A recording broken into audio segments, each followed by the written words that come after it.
Jadi di sini kita akan menjelajahi beberapa tempat yang menjadi saksi sejarah G30 SPKI. Yang pertama ada Museum Sasmitaloka dan yang kedua ada daerah Lubang Buaya.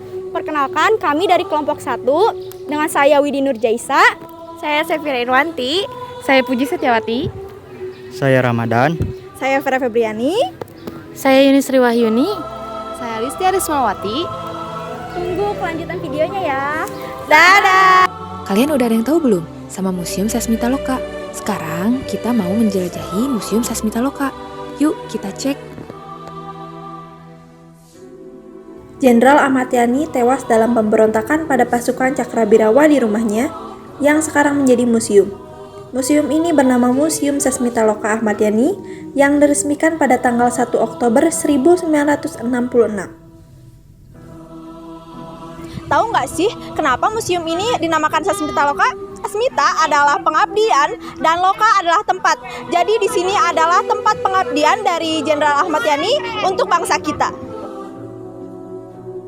Peristiwa kejadian ini berawal dari datangnya pasukan Cakrabirawa pada jam 4 dini hari.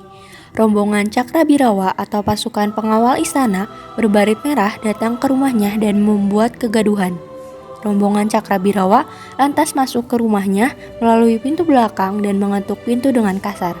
Saat itu, yang menyambut dan membukakan pintu adalah Mbok Milah, seorang pembantu di rumah Jenderal Ahmad Yani.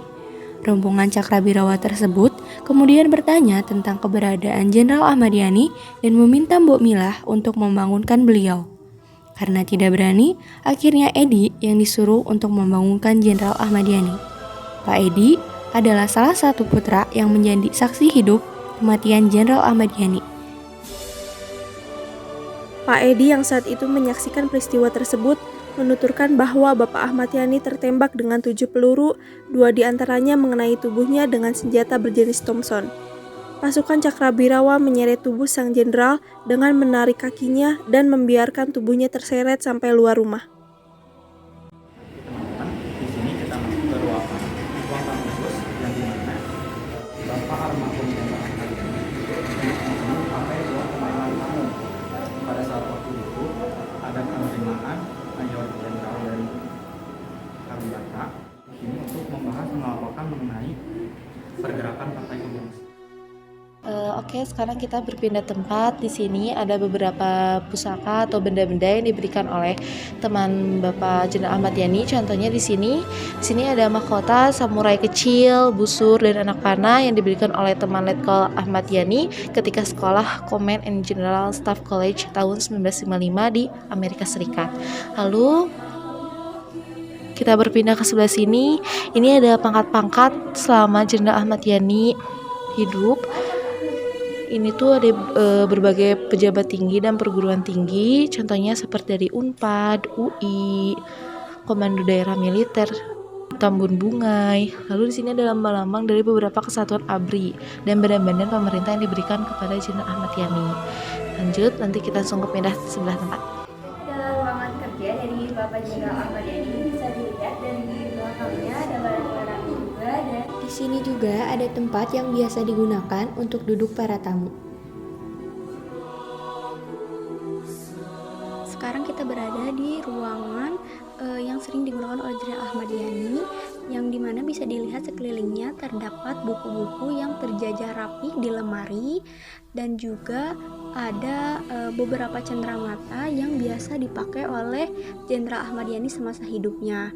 Ini sering digunakan sebagai ruang kerja Jenderal Ahmad Yani semasa hidupnya. Ini adalah halaman depan rumah Jenderal Ahmad Yani. Biasanya Bapak Jenderal Ahmad Yani selalu diam di sana sambil lihat anak-anaknya bermain ayunan di sebelah sana.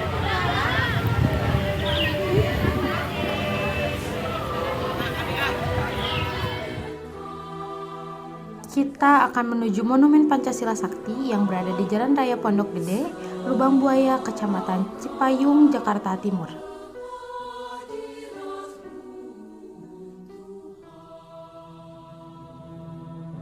Sekarang kita berada di Monumen Pancasila Sakti atau Lubang Buaya yang berada di Jakarta Timur, di mana di sini terjadi pembunuhan 6 jenderal dan 1 perwira yang menjadi korban G30 SPKI.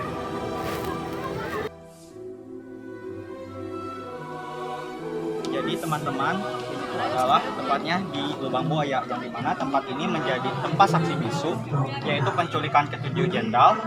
Yang di sini mereka tuh kayak disekap, kemudian disiksa, dikarenakan mereka ada konflik, yaitu bukan konflik, kayak isu ingin memberhentikan atau menurunkan Presiden Soekarno. Nah di sini mereka kayak diperlakukan sangat biadab, kayak dipukul, ditembak, dan kemudian disekap.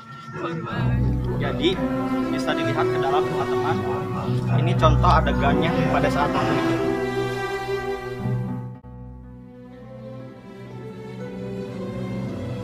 Ini merupakan lubang di mana pasukan 7 jenderal dimasukkan ke dalam lubang tersebut.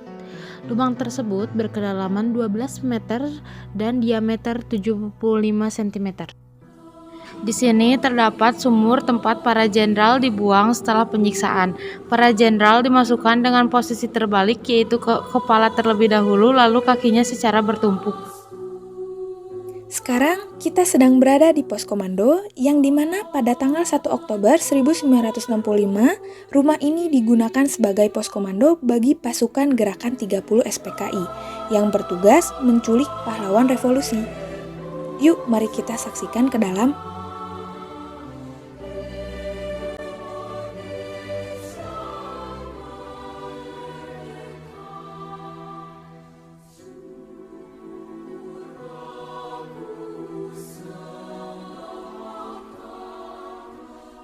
Oke, sekarang kita mulai masuk ke dapur ya. Nah, ini adalah dapur yang biasa digunakan untuk gerombolan PKI untuk melawan anggota pasukan pemberontakan.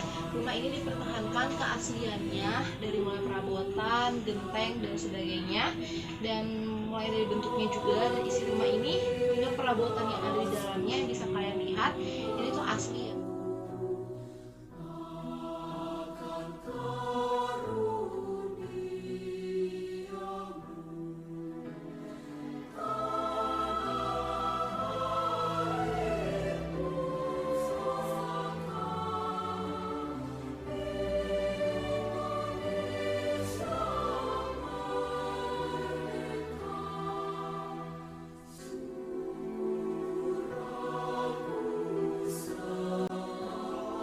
Adalah alat transportasi atau mobil yang digunakan para pasukan Cakrabirawa dalam menculik jenderal pada tanggal 1 Oktober 1965.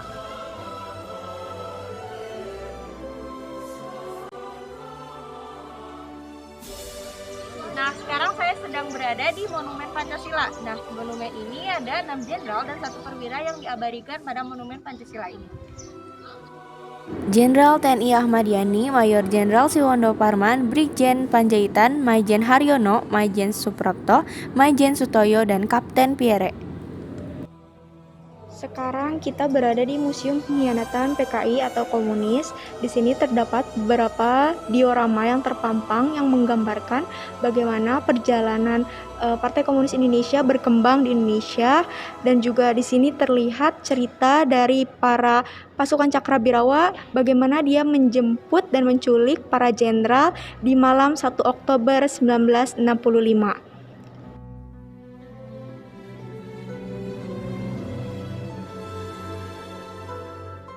Kemudian kita lanjut ke gedung Paseban.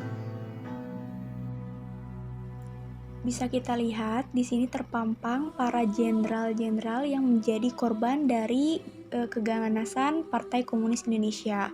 Di sini terdapat beberapa alat ataupun benda yang sering digunakan oleh para jenderal semasa hidupnya, dan juga ini terdapat baju-baju, tongkat, dan lencana yang sering dipakai oleh para jenderal ketika beliau masih hidup. Ini bisa kita lihat beberapa benda-benda, dan ini adalah miniatur denah dari Museum Lubang Buaya itu sendiri.